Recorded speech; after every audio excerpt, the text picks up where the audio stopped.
Mesdames et messieurs, bonsoir et bienvenue dans l'invité de la rédaction. Sa Majesté le roi Mohammed VI a annoncé une nouvelle transformation dans le mode de gestion des affaires de la communauté marocaine à l'étranger dans l'objectif de renforcer le lien entre cette frange de la population et la mère patrie.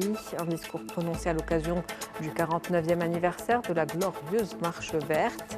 Cette transformation devrait se faire à travers la restructuration du cadre institutionnel autour de deux entités clés, le Conseil de la communauté marocaine à l'étranger et la Fondation Mohammedia des Marocains résidant à l'étranger qui, une fois créée, deviendra le bras opérationnel de la politique publique en la matière. Quel rôle devront-elles donc jouer? Comment cette transformation dans le mode de gestion des affaires des MRE s'inscrit dans la stratégie globale du Maroc? On en parle ce soir avec M. Zakaria Ferrano. Vous êtes professeur d'économie à l'Université Mohammed V de Rabat. Bonsoir et merci d'être avec nous. Bonsoir, honoré d'être parmi vous. Un plaisir de vous avoir avec nous. Alors, je vais commencer par citer le souverain. Nous avons décidé d'opérer une nouvelle transformation dans le mode de gestion des affaires de la communauté marocaine à l'étranger. Autre citation de Sa Majesté le Roi, nous avons orienté le gouvernement pour qu'il procède à la restructuration de ce cadre institutionnel autour de deux entités clés. Donc ces deux entités, j'en ai parlé en préambule. La première de ces entités, c'est le Conseil de la communauté marocaine à l'étranger. Et puis la deuxième, qui est la Fondation Mohammedia des Marocains résidant à l'étranger, qui, une fois créée, je le disais en titre, donc deviendra le bras opérationnel de la politique publique en cette matière, donc d'organisation, on va dire, et de gestion des affaires des MRE. Quel est le rôle de ces deux entités et quel sera leur objectif ? Très bien. Donc, je pense que notre auguste souverain, dans le discours de la Marche verte, il a mis le doigt sur là où ça dérange en matière de gouvernance par rapport aux affaires des Marocains résidant à l'étranger. Et donc là, il faut revenir un peu aux raisons. Donc là, il faut prendre l'idée dans son cadre global. Premièrement, il faut revenir un peu au discours de Sa Majesté au niveau de la première chambre et de la deuxième chambre, où il a parlé de ce qu'on appelle le plaidoyer. Et je pense que plaidoyer pour la cause nationale, qui est la cause du Sahara marocain, ne peut se faire qu'à travers aussi, ou qu'au travers les Marocains résidant à l'étranger. Donc nous avons plus que 6 millions de Marocains qui sont dans tout le diaspora international, et donc automatiquement il faudra puiser dans ce qu'on appelle un soft power, ou ce pouvoir qu'a le Maroc. Maintenant, pour qu'on puisse en bénéficier, pour qu'il puisse y avoir une force de frappe avec les Marocains résidant à l'étranger, il faut que le cadre institutionnel soit là. Donc nous avions des lacunes qui existaient. Bon, premièrement, ce dossier a été éparpillé entre plusieurs institutions. Nous avons plusieurs intervenants dans les ministères, dans le conseil, dans les organisations. Je parle aussi du fonds Hassan II qui intervient, le fonds Mohammed VI qui intervient dans plusieurs actions qui sont établies pour pouvoir mettre en relief toutes les politiques économiques et sociales et publiques en faveur des MRE. Donc aujourd'hui, notre auguste souverain, il a recadré le paysage de gouvernance en ce qui concerne l'instauration des deux institutions. Donc premièrement, il a invité le gouvernement à accélérer la cadence pour pouvoir mettre en place la loi qui cadre les activités et la mission du Conseil de la communauté marocaine ou des Marocains résidant à l'étranger. Et en deuxième lieu, et ça c'est une nouveauté très importante, c'est qu'il y aura la création d'une fondation qui va regrouper tout ce qui concerne les politiques publiques, économiques, sociales et tout ce qui concerne les Marocains résidant à l'étranger pour pouvoir rassembler, concaténer tout ce qui est en train d'être fait en faveur des Marocains résidant à l'étranger. Et donc là, voilà, une meilleure coordination et aussi une meilleure gouvernance parce que vous avez plusieurs actions qui sont en train d'être mises en œuvre en faveur des Marocains résidant à l'étranger,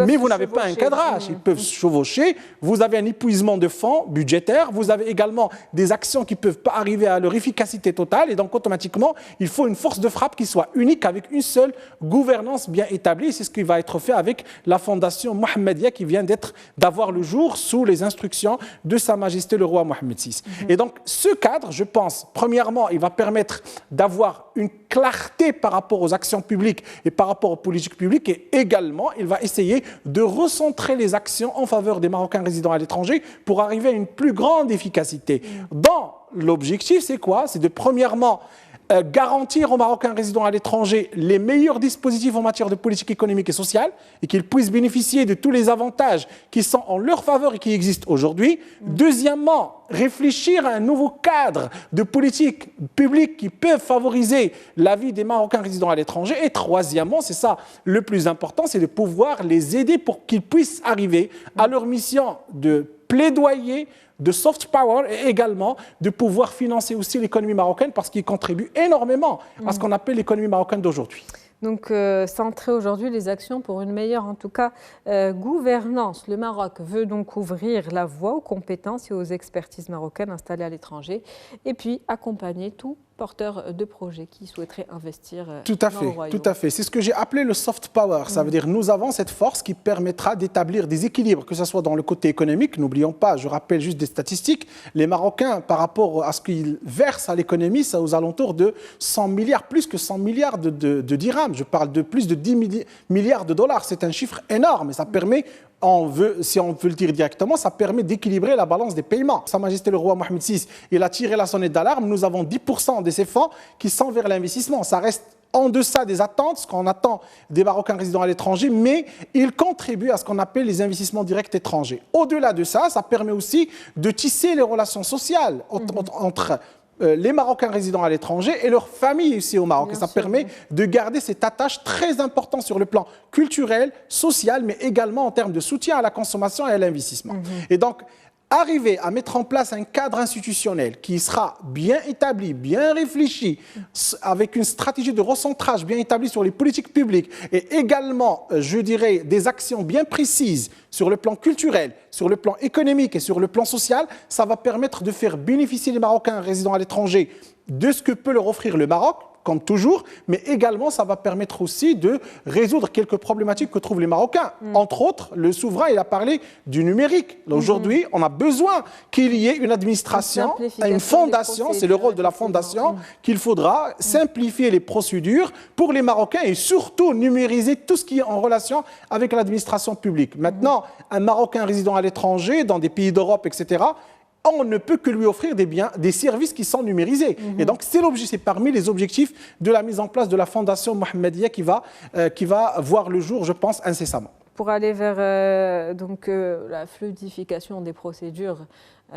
pour les MRE, effectivement, les Marocains résidant donc à l'étranger, vous avez parlé de ce chiffre qui est 10% en ce qui concerne les IDE.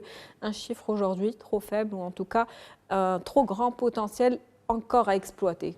Très bien. Bon, je pense que c'est la raison, c'est une des raisons qui justifie un peu cet intéressement par rapport aux Marocains résidant à l'étranger. Pourquoi ? Vous savez que le discours de Sa Majesté hier à la Marche verte, il était très clair. On veut que le problème, ou je dirais la première cause nationale soit résolue. Et donc nous avons besoin de fonds d'investissement qui doivent s'établir dans tout le territoire marocain, mais précisément dans la région du Sud.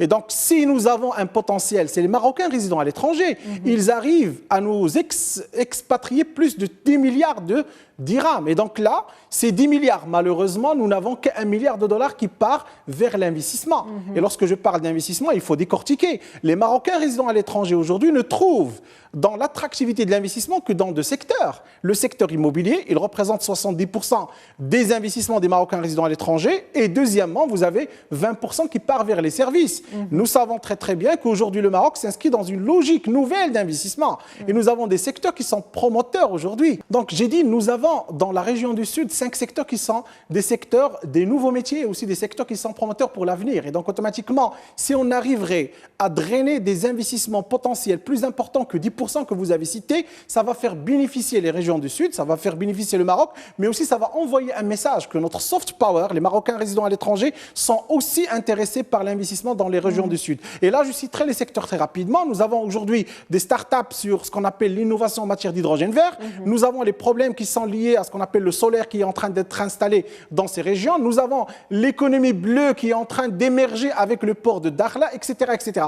Donc, ces secteurs d'activité qui sont très innovateurs, nous avons besoin, premièrement, du potentiel d'investissement. Donc, il faut vraiment trouver le climat des affaires, la manière avec laquelle on va drainer ces fonds vers l'investissement nouveaux, innovateurs, et eux, deuxièmement, trouver les mécanismes pour pouvoir résorber les problèmes du climat des affaires par rapport à ces Marocains résidant à l'étranger. Et là, j'attire votre attention et j'attire aussi l'attention du gouvernement par rapport au rôle que peut jouer le système bancaire et le système financier, parce que l'ensemble de ces fonds, ils sont drainés à travers le système bancaire. Et donc là, il faut trouver cette façon avec laquelle on pourra manier ou on pourra modeler ces fonds-là pour qu'ils passent vers l'investissement. Ce système qui doit se flexibiliser. Voilà, pour passer vers l'investissement et non pas aller directement vers la consommation. 10%, c'est un seuil acceptable, mais il faudra le consolider davantage et pourquoi pas arriver à 40 ou 50% de ces fonds qui partent vers l'investissement, mais l'investissement innovateur. Ça veut dire qu'il rentre un peu dans les pronostics et aussi dans les stratégies futures du Maroc.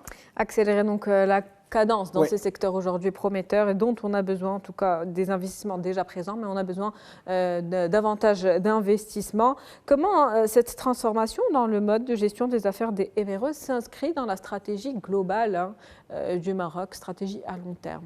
Très bien, il s'inscrit dans la stratégie par rapport à la quantité. Nous avons 6 millions de Marocains qui sont des Marocains résidant à l'étranger. Si vous comparez avec les dernières statistiques du recensement, nous sommes 36 millions et quelques, et donc c'est un chiffre très important.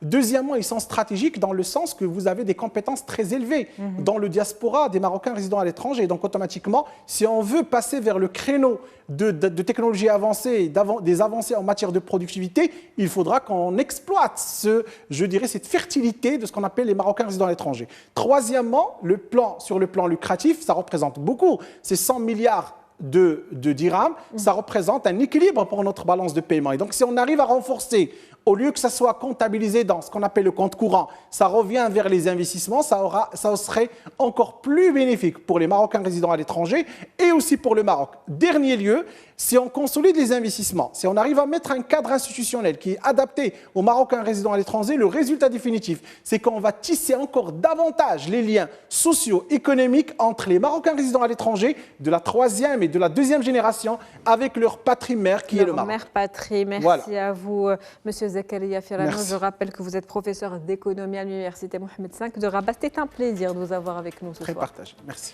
C'est la fin de l'invité de la rédaction pour ce soir. Merci pour votre fidélité. On se retrouve demain avec un nouvel invité. Très bonne soirée.